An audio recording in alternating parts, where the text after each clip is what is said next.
Maayong adlaw, ma'am. Pwede ko magpahatod sa Holiday Inn sa Ayala, Cebu?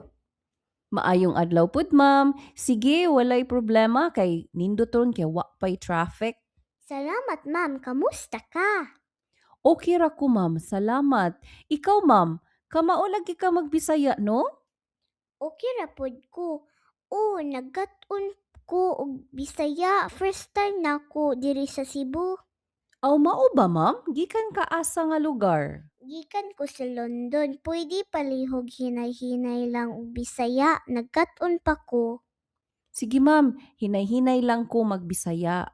Welcome sa Cebu. Unsa imong tuyo diri ma'am? Nagbisita ra ka? Oo, bisita ko. Excited ko makita sa ako ang pamilya diri sa Cebu. Maayo na ma'am, sigurado ko malipay sila nga makita ka. Oo, dugay nakaayo mi wala makita. Abot na ta ma'am. Naa na ta sa Holiday Inn sa Ayala, Cebu. Salamat kaayo, ma'am. Salamat pud ma'am. Amping ka permi.